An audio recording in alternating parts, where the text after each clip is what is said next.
अरवल विधानसभा की क्या खासियत रही है? अरवल में इस बार कौन बाजी मारेगा? लेकिन पिछले रिकॉर्ड्स क्या कहते हैं? फिलहाल यहां भाकपा माले का कब्जा है, लेकिन क्या यहां पर बीजेपी या एनडीए मेहनत इस बार कुछ कर रही है? क्या सीट का मिजाज ऐसा रहा है कि यहां पर पार्टियां बदलते रहे हैं मतदाता? रंजन जी, अगर अरवल को आप स्कैन करते हैं तो इस सीट का नेचर क्या नजर आता है? क्या यहां पर रोटेशन में कैंडिडेट जीतते रहे हैं या पार्टियां जीतती रही हैं, या फिर एक पर भरोसा करते हैं यहाँ लोग? देखिए, यहाँ पर किसी एक दल को बहुत ज्यादा जीत मिली हो ऐसा नहीं दिखता है। जब इस सीट को स्कैन कीजिएगा तो ये चीजें दिखती है। हाँ, लेकिन एक चीज है कि अरवल जो है एक वक्त नक्सल प्रॉब्लम के लिए जाना जाता था। रेड कॉरिडोर में इसकी गिनती होती थी। तो यहाँ पर अगर आप देखिए तो लेफ्ट का एक प्रभाव दिखता है, चुनावों में भी दिखता है। और इसके अलावा यहाँ पर देखिए तो जो सोशलिस्ट पार्टियां हैं वो ज्यादा बार चुनाव जीतने में सफल रही, लेकिन वो अलग अलग पार्टियां रही, अलग अलग नाम से चुनाव लड़ी। अगर आप देखिए तो जो यहाँ पर 17 चुनाव हुए हैं उसमें कांग्रेस को सिर्फ 2 बार कामयाबी मिली है, और वो भी आखिरी बार 1962 में। तो कांग्रेस का शुरू में थोड़ा बहुत इम्पैक्ट था, लेकिन धीरे धीरे जो उनका इम्पैक्ट है वो कम होता गया, और सोशलिस्ट पार्टियां और लेफ्ट के बीच यहाँ पर मुकाबला होता गया। एक बार बीजेपी को भी यहाँ पर कामयाबी मिली, लेकिन यहाँ पर आपको मिला जुला दिखेगा। कांग्रेस यहाँ से 2 बार जीती है, तो आरजेडी एलजेपी इसको 2-2 बार कामयाबी मिली है। सीपीआई को भी 2 बार कामयाबी मिली है। BJP, Janata Dal, socialist party और भाकपा माले को 1-1 बार सफलता मिली है। तो लेफ्ट के नाम 3 जीत हो गई। अब एक और चीज है कि यहां पर जैसे आप कहते हैं कि निर्दलीय प्रत्याशी भी चुनाव जीतते रहे हैं। अगर आप देखिए तो 1980, 1985 और 1990 में कृष्णनंदन प्रसाद सिंह जो है वो 3 बार निर्दलीय चुनाव लड़े। तो ये उनकी छवि जो है उसके बारे में हमें बताती है कि किस तरह की उनकी छवि थी। 3 बार निर्दलीय वो यहां से चुनाव जीते। अरवल की जनता ने उनको अपना प्यार दिया। लेकिन अगर आप यहां पर एक चीज और देखें कि यहां पहला चुनाव कब हुआ, 1952 में, और पहले ही चुनाव में सोशलिस्ट पार्टी को कामयाबी मिली। हालांकि फिर कांग्रेस की वापसी होती है, लेकिन लेफ्ट अपना जो है एक प्रभाव यहां पर दिखाते रहा है। अगर आप देखिए तो यहां पिछले लगभग 7-8 चुनावों से हर बार विधायक का चेहरा बदल जा रहा है। अगर आप देखिए तो सिर्फ एक 2005 फरवरी अक्टूबर है जब दुलार चंद सिंह यादव जो हैं वो फरवरी और अक्टूबर दोनों में चुनाव जीते थे एलजेपी के टिकट पर। नहीं तो अगर आप देखिए तो 2005 के अक्टूबर में दुलार चंद सिंह यादव, 2010 में चितरंजन कुमार, 2015 में रविंद्र सिंह और 2020 में महानंद प्रसाद कुशवाहा। तो आखिरी 4 चुनाव को अगर आप देख लीजिए तो हर बार विधायक का चेहरा बदला है। अगर 2005 फरवरी अक्टूबर को छोड़ दीजिए तो उससे पहले भी अखिलेश प्रसाद सिंह, उनसे पहले रविंद्र सिंह कुशवाहा, तो ये चीजें आपको दिखेंगी, और उनसे पहले कृष्णनंदन प्रसाद सिंह। तो ये एक चीज बताता है कि बहुत ज्यादा विश्वास करते एक ही व्यक्ति पर जो है अरवल रिसेंट पास्ट में दिखा नहीं है। हालांकि अगर यहाँ के आखिरी 3 चुनाव की बात कीजिए तो 2010 में अरवल में पहली बार कमल खिला, चितरंजन कुमार ने यह कमल खिलाया था, और तब एक मल्टी कॉर्नर फाइट हुई थी जिसका लाभ चितरंजन कुमार को मिला था। उनको 23,984 वोट आए थे, और तब भाकपा माले, जिसका कि एक इम्पैक्ट अरवल पर रहा है, महानंद प्रसाद सिंह ही प्रत्याशी थे, 19,782 वोट लाने में कामयाब हुए थे। वो दूसरे स्थान पर रहे थे। तो चितरंजन कुमार ने 4,202 वोटों की जीत हासिल की थी। एलजेपी के दुलार चंद सिंह यादव जो कि तब जो है आपको सिटिंग विधायक थे, उनको 15,513 वोट आए थे। कांग्रेस प्रत्याशी को 5.5% वोट थे। 2015 में जब महागठबंधन बन गया तो समीकरण के साथ अंकगणित भी मजबूत हो गया, क्योंकि कांग्रेस, आरजेडी, जेडीयू तीनों एक साथ चुनावी मैदान में, और उसका परिणाम जो है वो आपको चुनाव में दिखा भी। रविंद्र सिंह जो हैं, रविंद्र सिंह कुशवाहा, वो आरजेडी के टिकट पर चुनाव लड़ रहे थे, और वो आपको 42.62% वोट लेकर आए, 55,295। तो उन्होंने जो है जीत हासिल की और चितरंजन कुमार जो विधायक थे उस वक्त, उनको शिकस्त दी 17,810 वोटों से। लेकिन भाकपा माले का अपना एक वोट शेयर रहा 16.5% का। महानंद प्रसाद सिंह ही प्रत्याशी थे, 21,354 वोट उनको भी आए थे। फिर 2020 आता है तो राजनीति ने एक करवट और ली थी। जेडीयू वापस से एनडीए फोल्डर में आया था, तो आरजेडी ने लेफ्ट और कांग्रेस के साथ महागठबंधन बनाया। और चूंकि यहां पर भाकपा माले का एक प्रभाव रहा है, तो उन्होंने ये सीट भाकपा माले को दे दी और वहां से महानंद प्रसाद सिंह ही चुनावी मैदान में उतरे। और जैसा मैंने कहा कि 16 से 20% का अपना बेस वोट जो है वो अरवल में भाकपा माले का है। उसमें जब आपको आरजेडी के वोट जुड़ गए तो वो आंकड़ा 47% को क्रॉस कर गया। और इतने अच्छे वोट लाने के बाद जो है वो महानंद प्रसाद सिंह 19,950 वोटों से चुनाव जीतने में सफल रहे। उस वक्त बीजेपी ने अपना कैंडिडेट भी बदल दिया था, दीपक कुमार शर्मा को चुनावी मैदान में उतारा था, जिनको 48,336 वोट आए थे।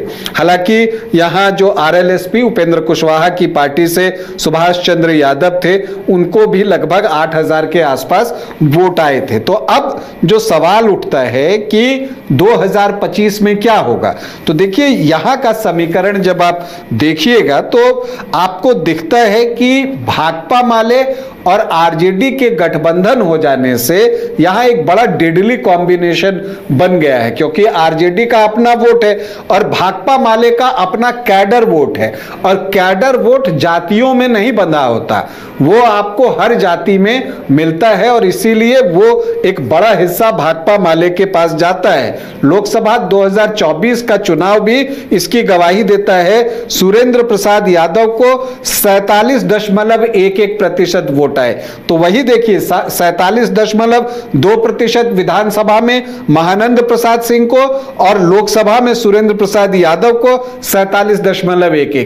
तो वोट उनका वहीं पर इंटैक्ट दिख रहा है। और इसलिए इंटैक्ट दिख रहा है कि एमओआई इंटैक्ट है और भाकपा माले का अपना वोट इंटैक्ट है। तो ऐसे में बीजेपी के लिए बड़ी चुनौती होगी कि वो जो ये गठजोड़ है और जो उसका समीकरण है उसको तोड़े कैसे। ये एक बड़ी चुनौती जो है वो बीजेपी के सामने होगी। लेकिन जहां तक हम प्रत्याशियों की बात करें, संभावित प्रत्याशियों की, तो देखिए भाकपा माले से तो ये ऑलमोस्ट कंफर्म है कि महानंद प्रसाद सिंह ही यहां से चुनावी मैदान में उतरेंगे। लेकिन एनडीए से कौन होगा, इसे लेकर बहुत सारे सवाल हैं, क्योंकि कई प्रत्याशी हैं जो कि अपनी दावेदारी कर रहे हैं, जिसमें दीपक कुमार शर्मा हैं, वो दावेदारी कर रहे हैं। इन सब के बीच सत्येंद्र कुमार राय हैं, उनकी अपनी दावेदारी है। मनोज शर्मा गोह वाले, अगर रणविजय सिंह को गोह में टिकट मिल जाता है और मनोज शर्मा औरंगाबाद में भी नहीं, उनको किसी विधानसभा सीट पर एडजस्ट किया जाता है, तो उनको भी अरवल भेजा जा सकता है। एक बात यहां पर यह भी दिखती है। तो ये कुछ एक प्रमुख कैंडिडेट हैं। इसके अलावा रामकिशोर शर्मा हैं, पूर्व एमएलसी, अजेंद्र शर्मा हैं, पीयूष शर्मा हैं, राम विनय शर्मा हैं, भास्कर कुमार हैं, आनंद चंद्रवंशी हैं, शशि भूषण भट्ट हैं। तो कई दावेदार बीजेपी से यहां पर हैं। जेडीयू की तरफ से भी दावेदारी हो रही है। मंजू देवी हैं, रामकिशोर वर्मा हैं, जितेंद्र पटेल हैं और दयानंद सिंह हैं। ये भी अरवल से चुनाव लड़ना चाहते हैं। लेकिन ऐसा नहीं है कि महागठबंधन से कोई और चुनाव नहीं लड़ना चाहता। कांग्रेस से धनंजय शर्मा हैं, राम विनय यादव हैं, आरजेडी से रविंद्र सिंह हैं, रामेश्वर चौधरी हैं, बिंदेश्वरी यादव हैं, जगजीवन राम हैं, किरण देवी हैं। तो बहुत सारे दावेदार अरवल में, बिल्कुल दावेदारों की लाइन लगी हुई है। लेकिन जो दिखता है महागठबंधन से आपको महानंद प्रसाद सिंह का दावा सशक्त जान पड़ता है। और अगर आप बीजेपी से बात कीजिए तो सत्येंद्र कुमार राय, दीपक कुमार शर्मा और मनोज शर्मा में से कोई एक कैंडिडेट बनाए जा सकते हैं। अगर आप यहाँ का जातीय समीकरण अगर आप देखने जाइए तो यहाँ पर आपको दिखेगा कि यादव वोटर्स अच्छी संख्या में हैं, इसके अलावा भूमिहार वोटर्स अच्छी संख्या में हैं और लवकुश के वोट यहाँ अच्छी संख्या में हैं। तो यादव वोटर्स 15 से 16% के आसपास हैं, भूमिहार 10.5 से 11.5, कोई इसको 12 से 14% तक भी कहते हैं, लवकुश 16 से 17%। और देखिए अभी उसी लवकुश ये से ही महानंद प्रसाद सिंह जो है वो विधायक हैं, वैश्य 8 से 9% हैं। तो अगर आप देखिए सामान्य जाति में राजपूत 2.5 से 3%, भूमिहार 10.5 से 11.5%, ब्राह्मण 2 से 2.5%, तो 15 से 16%, सामान्य जाति कुर्मी कोयरी 16 से 17% और वैश्य 8 से 9%। तो ये आंकड़ा 39 से 41% का बनता है। और इसके अलावा आप देखिए तो अनुसूचित जाति के वोट 21.23% और अदर ओबीसी 12-13%। तो ये 32-33% एक तरफ आपको दिखता है। लेकिन फिर बीजेपी को उतने वोट आते क्यों नहीं? सिर्फ 33.5% वोट पिछली बार आए थे। तो इसकी बड़ी वजह यह है कि महानंद प्रसाद सिंह जो है ये लवकुश वोट में बड़ी सेंधमारी कर जाते हैं, ये वोट उनकी तरफ शिफ्ट होता है बड़े पैमाने पर। और साथ ही चूंकि भाकपा माले का अनुसूचित जाति के जातियों में जो है एक अच्छी पैठ है और इसी तरह से जो अति पिछड़ी जातियां होती हैं वहां उनकी पैठ जो है वो ज्यादा है और जो कैडर वोट हैं जो एक क्रॉस द कास्ट हैं वो भी आपको भाकपा माले को जाते हैं। तो अरवल में भाकपा माले प्लस आरजेडी के गठबंधन से स्थिति महागठबंधन की मजबूत दिखती है। एक एज आपको देना पड़ेगा बीजेपी की बीच के सामने, बड़ा चैलेंज कि वो इस समीकरण को तोड़े कैसे। चलिए, तो सबके अपने चैलेंज है लेकिन तय तो जनता को करना है। तो अरवल की जनता का मिजाज क्या है, अरवल की जनता क्या चाहती है इस बार, अरवल की जनता से ही सुनते हैं। जब से नीतीश जी आए हैं तो हर तरह की सुविधा दिए हैं। हम लोग रोड पर नहीं निकलते थे, सब चलने लगे हैं। उग्रवादी घटना के लेकर नहीं निकलते थे। हाँ, रात में शाम के बाद तो चलना मुश्किल हो जाता था। क्या व्यवस्था है बिहार में? बिजली, पानी, शिक्षा? नहीं है सो कुछ ही कि क्या नहीं सुविधा है, हर चीज दिए हुए हैं। हमारा तो विचार है कि एक बार तेजस्वी यादव को भी देख लिया जाए। आप चाहते हैं कि महागठबंधन की सरकार बने? हाँ, एक बार देखे जनता। विधानसभा चुनाव होने जा रही है, आप किसकी सरकार चाहते हैं बिहार में? प्रशांत किशोर के, क्योंकि वो वादा किया है कि हम प्लान रोक देंगे, बच्चा के स्कूल वगैरह की सुविधा बढ़ा देंगे, जो है जो लगे, लेकिन हम लोग देंगे जन स्वराज को। महागठबंधन को क्यों नहीं? तेजस्वी यादव युवा नेता हैं, वो भी ठीक है, लेकिन उनके राज थोड़ा जंगल राज था, थोड़ा डर लगता है कि फिर वही जंगल राज फिर ना आ जाए। आप क्या चाहते हैं कि किसका, आप किसको वोट दीजिएगा? हम एनडीए को देंगे।